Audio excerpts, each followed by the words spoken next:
Assalamualaikum warahmatullahi wabarakatuh. Salam sejahtera bagi kita semua. Perkenalkan, nama saya Zienur Sumarli. Kali ini saya akan membahas mengenai teori pendidikan yang sesuai dengan karakter bangsa Indonesia. Oke, yang pertama adalah pendidikan dan hakikat pendidikan. Pendidikan sangatlah melekat pada kehidupan manusia.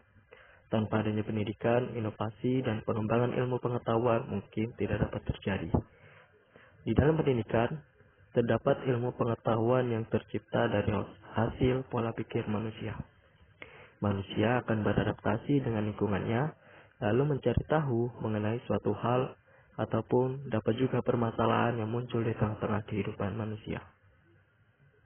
Dalam hal ini, hakikat pendidikan ialah hasil pemikiran manusia yang didapatkan melalui pengalaman apa yang dilihat, dialami, didengar secara sadar sebagai proses belajar. Manusia akan belajar dari pengalaman yang ia dapatkan, baik itu melalui penglihatan maupun pendengaran.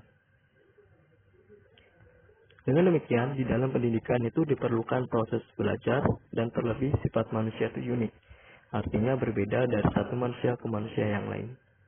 Di dalam bangku pendidikan, pendidikan itu dapat diartikan sebagai hasil perpindahan atau transfer berupa bimbingan yang dilakukan oleh orang dewasa kepada orang yang belum dewasa atau anak-anak. Bimbingan yang diberikan tersebut dapat berupa pengajaran dan pelatihan.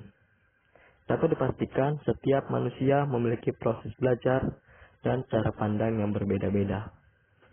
Cara pandang inilah yang disebut sebagai teori. Setidaknya, terdapat 4 teori belajar menurut para ahli.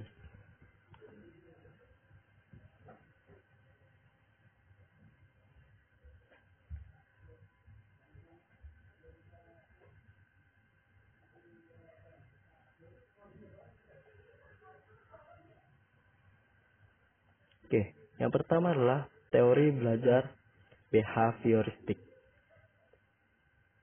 Teori behavioristik ini adalah teori yang menekankan pada perubahan tingkah laku yang merupakan proses belajar yang dapat kita pantau secara langsung. Nah, menurut Dahar tahun 1988, perubahan tingkah laku ini terjadi lewat rangsangan, dan respon. Terus yang kedua adalah kita mengenal teori kognitif. Teori kognitif ini lebih menitik beratkan pada pola pemikiran untuk mengetahui. Cara untuk mengetahuinya adalah dengan cara perolehan, penataan, serta pengetahuan yang digunakan, menurut Puspo Nugroho tahun 2015.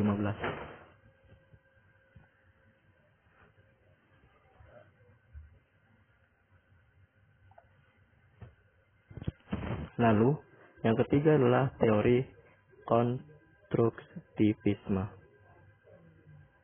Teori ini menekankan pada pengalaman seseorang yang menjadi pengetahuan bagi diri orang tersebut. Lebih detailnya lagi, konstruktivisme ini merupakan skema perpindahan terkait seseorang yang melakukan adaptasi dan memperbaiki pengetahuannya menurut Piaget tahun 1971. Dan yang terakhir adalah teori humanistik. Teori ini menekankan pada kebebasan manusia dalam menuntut ilmu yang ia perlukan. Manusia dituntut untuk bertanggung jawab dengan atas apa yang ia pelajari dan berinisiatif untuk belajar secara mandiri.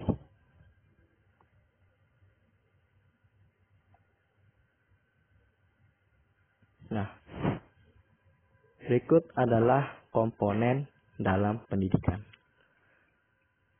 Yaitu yang pertama adalah adanya tujuan pembelajaran, terus kedua adanya peserta didik, yang ketiga adalah adanya manajemen pengelolaan dan koordinasi, yang keempat adalah jadwal waktu untuk pembelajaran, yang kelima adalah media pembelajaran yang akan digunakan, yang keenam adalah tenaga pendidik, yang ketujuh adalah alat bantu belajar, yang kedelapan tentunya saja teknologi, yang kesembilan merupakan fasilitas pendukung, yang ke-10 merupakan pengawas mutu, dan juga yang ke-11 adalah penelitian.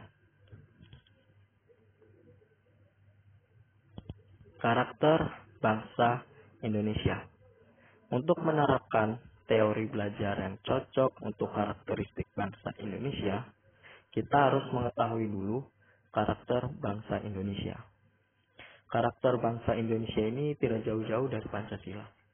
Pancasila merupakan ideologi negara serta sebagai pedoman hidup bangsa Indonesia dalam hal bernegara dan berbangsa.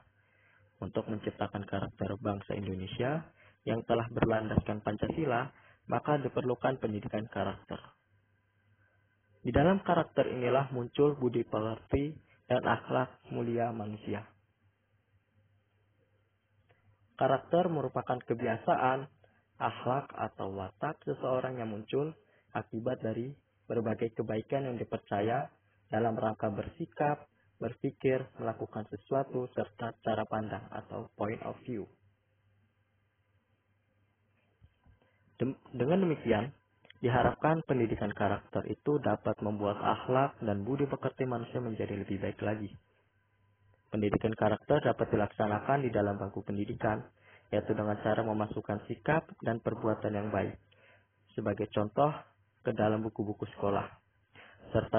Serta juga, guru juga dapat menjadi tauladan bagi peserta didiknya guna memberikan contoh tindakan langsung yang baik yang dapat dilihat secara nyata oleh peserta didik yang diharapkan mampu untuk diikuti dan dicontoh. Setelah mengetahui karakter bangsa Indonesia, dengan demikian, teori yang diharapkan mampu untuk berasimilasi dengan karakter bangsa Indonesia adalah teori belajar yang menekankan pada kemerdekaan belajar. Dalam arti kebebasan dalam hal menuntut ilmu serta peserta didik diajarkan pembelajaran moral guna bertanggung jawab atas apa yang ia pelajari dan tentunya terdapat pembelajaran mengenai Pancasila sebagai ideologi negara. Selain itu, Pancasila juga sebagai dasar negara dan pengetahuan akan negara Indonesia. Itu sangat dibutuhkan guna untuk mengasimilasikan pendidikan dengan karakter Indonesia. Siswa harus memiliki pengetahuan akan negaranya, baik itu siswa itu mampu untuk menguasai ilmu kegeografian negaranya, politik negaranya, maupun ilmu lainnya yang bersangkutan dengan negaranya, guna memajukan bangsa Indonesia menjadi peradaban yang maju dan disegani. Dalam hal ini, sebagian besar teori yang cocok berasimilasi dengan karakter bangsa Indonesia adalah teori belajar humanistik yang lebih menjamin kebebasan dalam belajar. Itu saja yang dapat saya sampaikan, kurang lebihnya mohon maaf. Wabillahi taufiq wal hidayah. Wassalamualaikum warahmatullahi wabarakatuh.